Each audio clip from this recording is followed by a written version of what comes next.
سلامونه.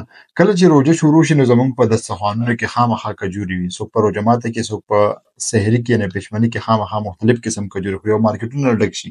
کجوري چې کوم دی ډېر پخوانی دی، وایي چې د ډایناسور چې کوم ایره وه په هغه ژوند کې هم د کجوري علامات موندلی شوي دي او مذهب کې هم دې ته ډېر زیات ویلي ورکړی شوی دی چې پیغمبر علیه السلام به په کجوري باندې روژه ماتوله. او د هغې نه پس د دې مختلف قسمونه دي، کم از کم 200 قسمونه کجوري چې کوم دي په مارکیټ کې اویلیبل دی. دا د فروټو یو قسم دی. اوس ساینس د دې باره کې څه وایي چې د دې فایده څومره ده، نقصان څومره دی او آیا دا موږ له استعمالول پکار دي که نه، او څومره استعمالول پکار دي.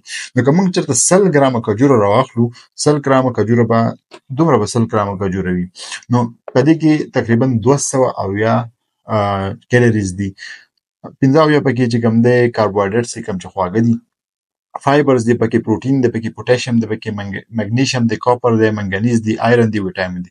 دا ټول هغه شیزونه چې د ژوند لپاره د صحت لپاره ډېر زیات فایده ورکوونکي شیزونه دي.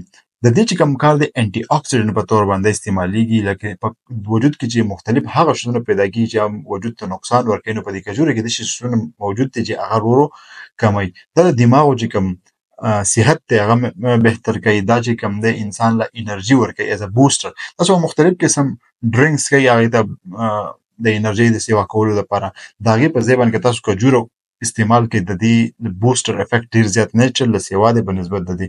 او خلکو ته لګي چې دا ډېر زیات خواږه دي، خو دا الټه شوګر چې کوم دی کنټرول کوي. د دې باندې به لږه خبره وروسته بیا کومه. دا کجوره چې کوم دی آرټیکل دا وایي چې دا په فایبرز پکې ډېر زیات دي. فایبر چې په کوم شي کې سیوا وي نو ستا د هضمي نظام صحیح کوي. هغه خلک چې هغې ته قبض وي او دغه ډېر زیات نه کېږي، ډک بولي نه کېږي، نو هغو کې دا استعمالي فایبرز به پوره شي او د دې خېټې نظام چې کوم دی هغه به ورو ورو ټیک کېدل شروع شي. ستا د زړه چې کوم صحت دی هغه بهتر کوي، ځکه چې په دې کې پوټاشیم دی، مګنیشیم دی او نور پکې داسې الکترولایټ دي چې هغه ستا د زړه د صحت لپاره ډېر زیات بهتر وي.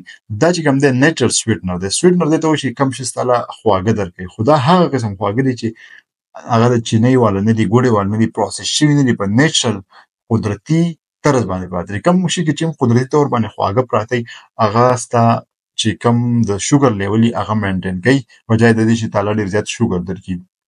دا د دې چې ګلایسیمیک انډیکس ته وایي. ګلایسیمیک انډیکس دې ته وایي چې ته یو خواږه وخورې، هغه ستا د شوګر لیول په وینې کې څومره سیوا کوي، هغه ډېر زیات کم دی.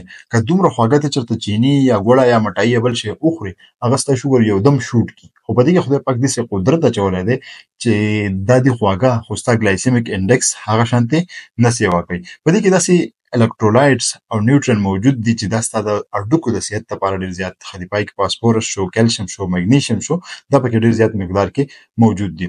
اوس خبره دا ده چې شوګریان یا عام خلک به څومره دا خوړلی شي.